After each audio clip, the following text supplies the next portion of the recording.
Toyota offers two hybridized powertrains in their all-new Grand Highlander crossover, but the more efficient one is remarkably slow and not nearly as fun as this top-level turbocharged hybrid option. But can we get the 26 miles per gallon that the EPA claims this thing will do on the highway? Today we find out.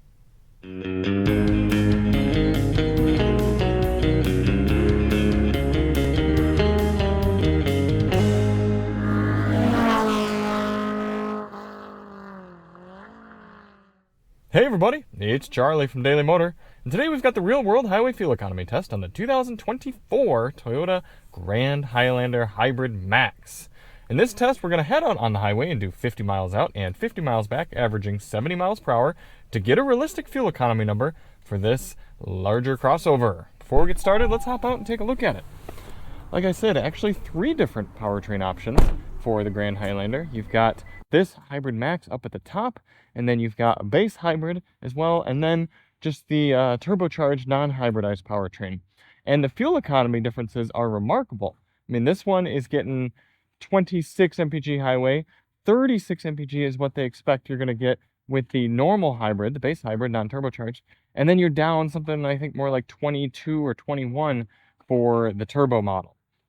So I'm really curious how this is going to stack up, because this thing does feel light on its feet with all this power. 362 horsepower, 400 pound-feet of torque.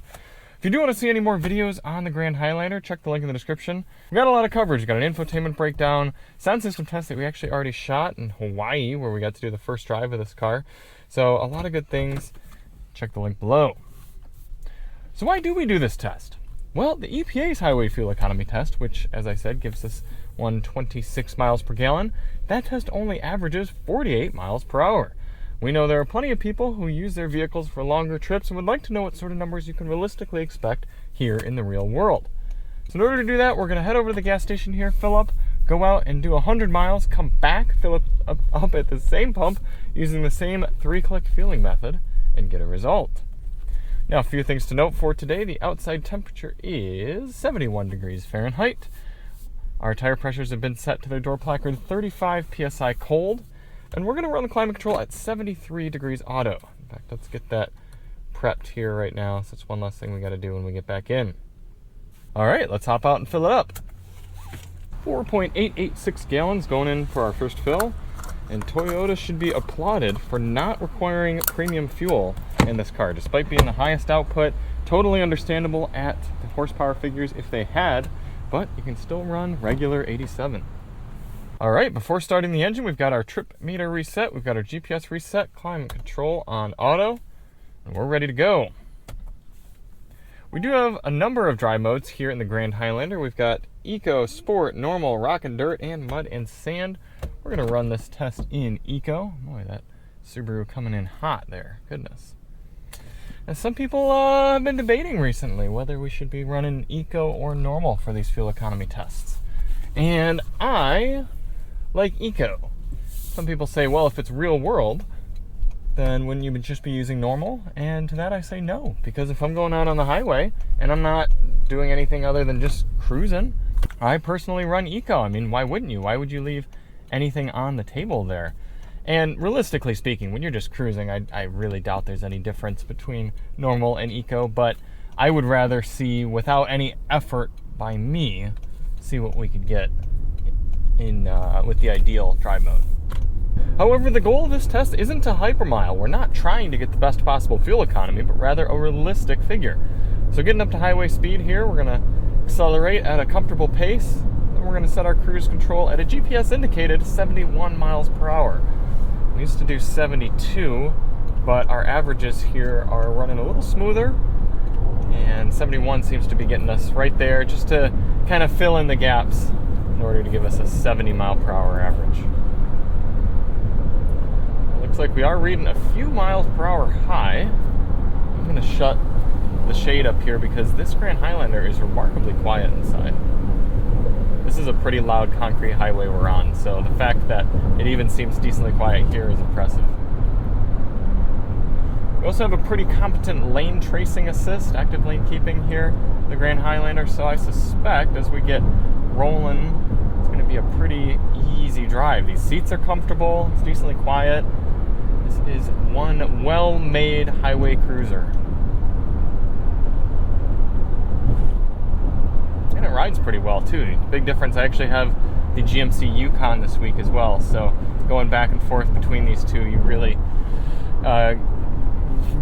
experience how a unibody crossover like this rides quite a bit better than a body-on-frame truck. Alright, well, we're going to continue on with this test. Catch up with you at the end. I'm going to test out the sound system here, do a little members-only test. If you want to see that, check the link below, and catch up with you at the end. In the meantime, enjoy this time-lapse of the entire trip.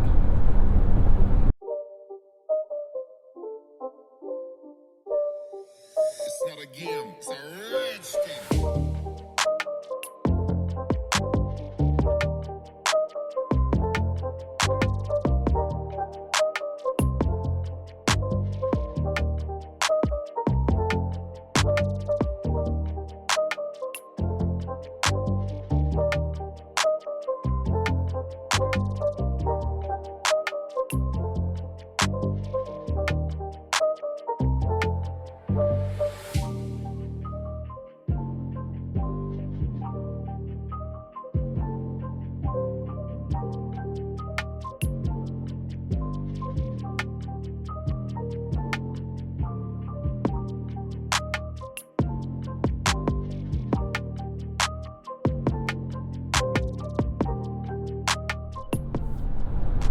Coming into the end of the highway fuel economy test here in the Grand Highlander Hybrid Max. Spotting another car up there with their lights off. That makes 3 for tonight. This is a great car to spend time in on the highway. It's remarkably comfortable. Got these little Alcantara seat inserts. And like I said, it's pretty darn quiet. We were going over some sections that were asphalt and not concrete. And it was just so satisfyingly quiet. That guy's going pretty fast. Good ergonomics too. I like this center console that you can open up but still keep your elbows resting on. It's a pretty clever design, and it actually works well here in the real world. Seating position is good, adjustability is good. One thing that is a bit strange is I don't know if I should have reset this total average fuel economy readout here, but I expected there to be a fuel economy reset when I had reset the AAA here, but I actually don't see it.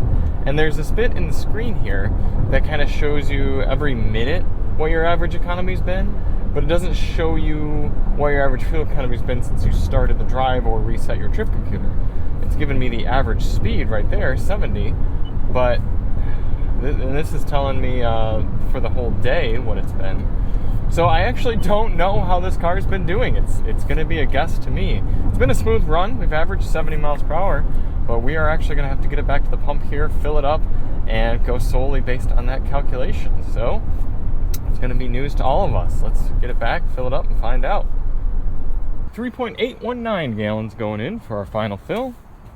100 miles traveled, exactly, divided by 3.819 is given us, hey, look at that, 26 miles per gallon here out of this 400-pound-foot torque powertrain in this 7-seater SUV, coming in just a little bit under EPA. EPA is 27 for this one. I think I might have been saying 26 earlier. That's actually the city readout.